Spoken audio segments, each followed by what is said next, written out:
यक्षिणी। इस कहानी के लेखक विजेंद्र कुमार कर्ण हैं।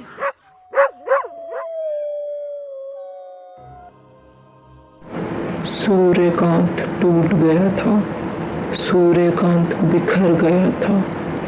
वो सब कुछ स्वीकार ही नहीं कर पा रहा था कि उसने दुनिया की सबसे कीमती एक खूबसूरत लड़की, अपनी प्रेमिका नताशा को हमेशा के लिए खो दिया है।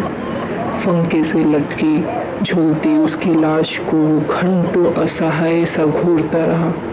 पछतावे के साथ सूर्यकांत कहता है,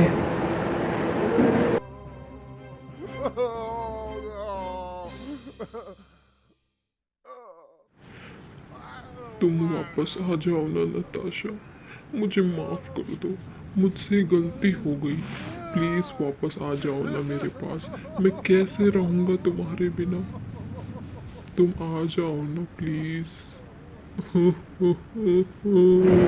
वो भावुक होकर भूल गया था कि मरने के बाद कोई वापस नहीं आ सकता। मृत्यु ही सत्य है, लेकिन उसे कोई होश नहीं था। वो होश में आने के बाद नताशा की बॉडी को अंतिम संस्कार कर देता है, लेकिन नताशा की यादों से वो बाहर नहीं आ पाता है। नताशा की मौत के चौथे दिन की बात है। सूर्यकांत तन्हा सा सोफे पर बैठा उसकी यादों में खोया हुआ था। तभी बारिश होने लगी। वो उठकर खिड़की के पास गया और बारिश देखने लगा। बारिश की बूंदें जमीन को जैसे जैसे छूती, सूर्यकांत यादों की उन गलियों में चला जाता जहां वो लाख चाहकर भी हकीकत में नहीं जा सकता था। यादों के उस गली में जहां एक बार बारिश के कारण उसकी बाइक खराब हो गई थी। सूर्यकांत, अगर बाइक खराब ना होती, हमें इतने अच्छे गोलगप्पे खाने की जगह के बारे में पता ही नहीं चलता। तुम्हारे हर गोलगप्पे के दुकान पे यही ख्याल होता है नताशा। इंडिया गेट, पालिका बाजार, पश्चिम बिहार। क्यों, सही कहा ना मैंने जान? तुम मेरी खिंचाई कर रहे हो ना? ठीक है, कर लो खिंचाई, but yes, I love golgappa. अरे पहले खा तो लो फिर बोलना। अरे देखो, तो गोलगप्पे का पानी अपने कपड़ों पर गिरा दी। लाओ, साफ कर देता हूँ। तुम बिल्कुल मेरे पापा जैसे हो, बिल्कुल स्वीट एंड केयरिंग। मैं बिल्कुल भी स्वीट नहीं हूँ, हाँ, लेकिन तुम्हारे केयर तो करता हूँ। प्यार तो स्वीट ही होता है ना सूर्यकांत? पता नहीं जान, मेरे लिए प्यार स्वीट नहीं। तो फिर क्या है? मेरे लिए प्यार इमली की चटनी है नताशा। इमली की चटनी, वो कैसे? अच्छा, तुम आंखें बंद करके इमली की चटनी के बारे में सोचो, तब बताऊंगा।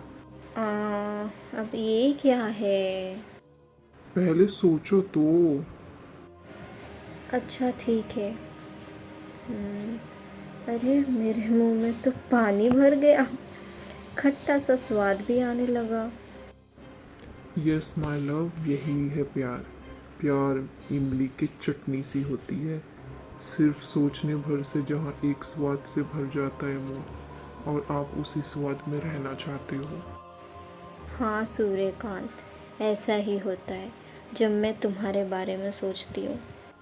और मैं भी, जब मैं तुम्हारे बारे में सोचता हूँ नताशा। तभी जोर की बिजली कड़की। सूर्यकांत उन यादों की खट्टी मीठी गलियों से बाहर आता है और फिर से असलियत की दुनिया में आकर बहुत मुश्किल लगने लगता है उसे।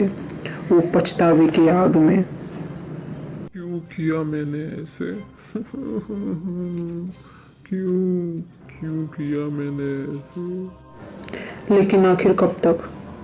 आपका पीछा नहीं छोड़ती ये चीजें, जब तक कि आपकी सांसें बंद ना हो जाती और उस अनंत यात्रा पर निकल नहीं जाते तब तक। सूर्यकांत की आंखों में आंसुओं ने अपना घर बना लिया था और दुखों के चक्रव्यूह में वो ऐसे फंसा कि चाहकर भी वो वहां से निकल नहीं पा रहा था। यक्षिणी उसे सब जगह परेशान कर रही थी, क्योंकि वो यक्षिणी को प्यार नहीं दे रहा था। एक रात की बात है, कई रातों से जागा सूर्यकांत आज जब सोने की कोशिश कर रहा था, उस दिन उसे संयोग से नींद भी आ गई थी। वो जैसे तैसे नींद के आगोश में जा रहा था, तभी एक साया उसकी तरफ बढ़ रहा था। वो कोई और नहीं, यक्षिणी ही थी।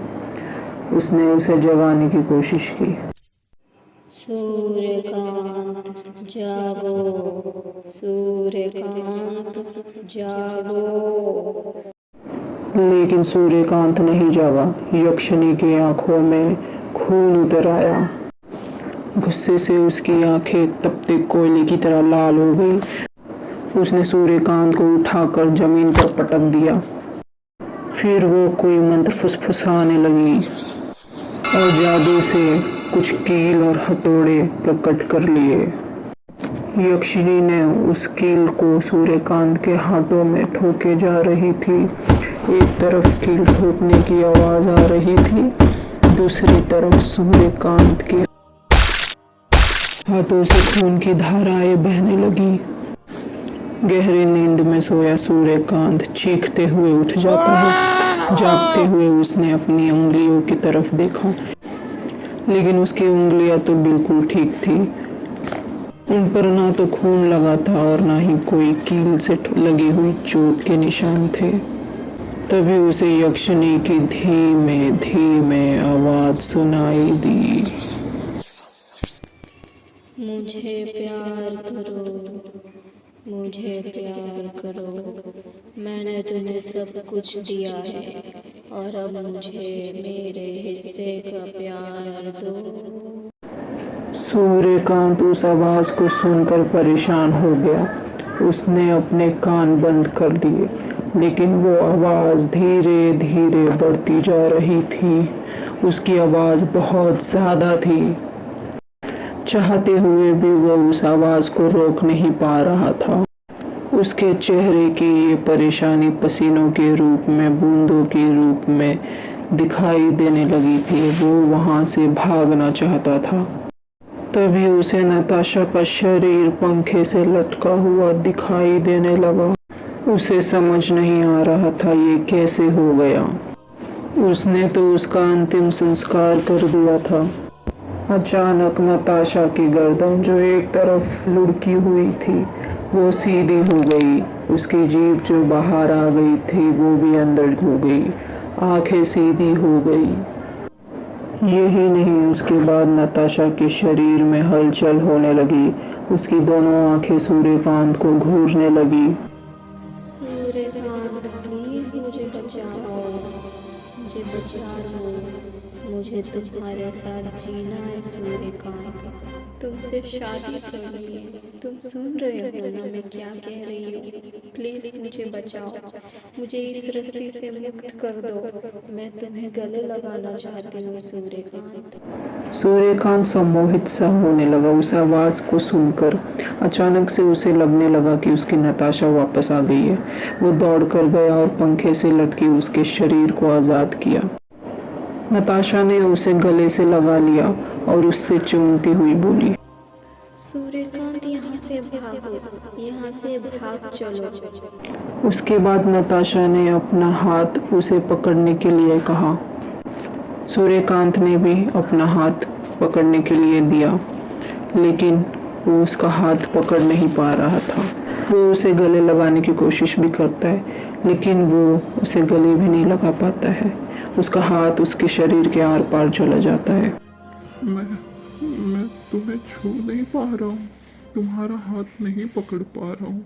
नताशा प्लीज मेरा हाथ पकड़ो ना। लेकिन नताशा ने उसके बातों का कोई जवाब नहीं दिया।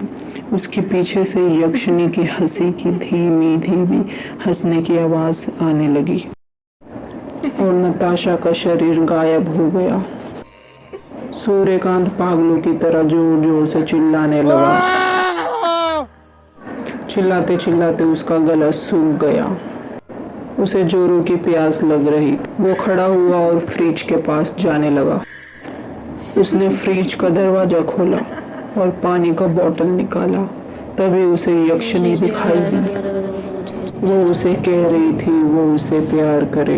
ये देखकर घबराहट से उसके हाथों से बोतल गिर गई और बोतल टूट गई। उसने फ्रिज को बंद कर दिया और दूर जाकर सोफे पर बैठ गया। लेकिन जैसे ही वो बैठा, फ्रिज का दरवाजा अपने आप खुल गया और उसमें से यक्षिनी फिर से आवाज देने लगी,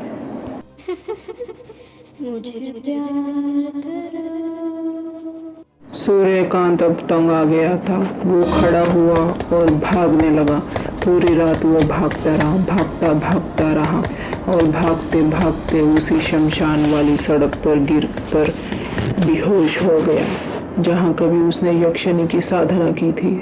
जब उसकी आँख खुली तब उसने देखा कि वो सड़क के किनारे पड़ा हुआ है। उसके पास से कई सारी गाड़ियां गुजर रही हैं, कई लोग उस रास्ते पर गुजर रहे हैं, लेकिन कोई भी उसकी ओर नहीं देख रहा है। कल तक इस शहर का सबसे अमीर आदमी सूर्यकांत कचरे की तरह सड़क किनारे पड़ा हुआ है, लेकिन किसी को फुर्सत नहीं कि 1 मिनट के लिए भी उसके पास रुक जाए। हाँ, एक कुत्ता जरूर उसके बगल में बिना सोचे लेटा हुआ था कि उसके साथ शहर का सबसे अमीर आदमी सूर्यकांत रह चुका था। सूर्यकांत यक्षिनी से पीछा छुड़ाना चाहता था, लेकिन उसे समझ नहीं आ रहा था कि आखिर करे तो क्या करे। उस दिन के बाद सड़क पर किसी भिखारी की तरह रहने लगा।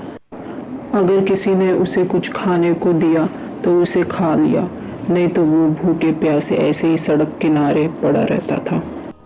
उसे घर वापस लौटने से भी बहुत डर लगने लगा था।